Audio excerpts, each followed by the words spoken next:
Hier soir, au conseil municipal de Lévis, le maire a été clair.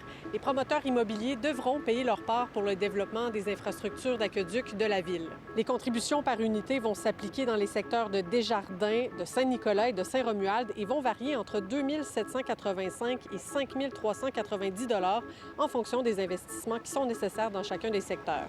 Juste au niveau des usines de traitement des eaux usées, il faudra injecter 160 millions de dollars.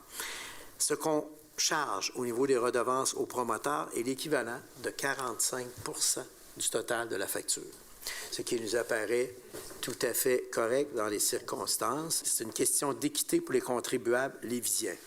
Pour nous, ce soir, il n'est donc pas question que les citoyens assument seuls les coûts du nouveau développement résidentiel relié à la densification.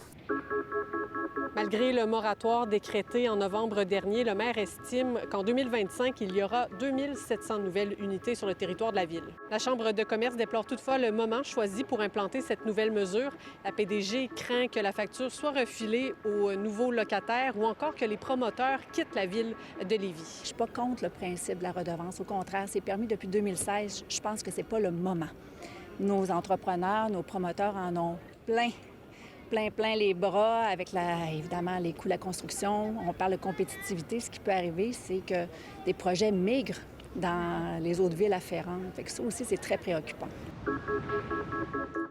Il y a des clients qui ont besoin. On est dans un moment où il y a des pénuries d'appartements. C'est un défi supplémentaire qui s'annonce.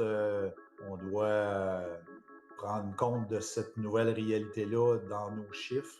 Écoutez, on va attendre la prochaine administration, la prochaine mairie, puis évidemment, on va parler aux candidats. Alors, les autres candidats à la mairie, ils en pensent quoi? Eh bien, Serge Bonin salue cette nouvelle mesure, mais pense qu'elle aurait dû être mise en place beaucoup plus tôt. Quand on construit une tour, 400-600 personnes qui vont dedans, bien, il y a une pression sur les services. Il y a une pression sur le service de police, sur les services d'incendie. Il y a une pression pour ajouter une piscine. Il y a une pression pour aménager des trottoirs, refaire des rues. Donc, tout ça, c'est quelqu'un qui doit le payer. Bien, c'est les nouveaux arrivants qui arrivent et qui disent, bien, nous, on vient s'installer à Lévis. On doit payer notre part. Donc, pour moi, c'est une équité, une justice. Ce n'est pas à toute la population de Lévis à payer pour la croissance. J'ai aussi une discussion avec Stephen Blaney de Prospérité Lévis, sans se positionner clairement sur cette nouvelle mesure.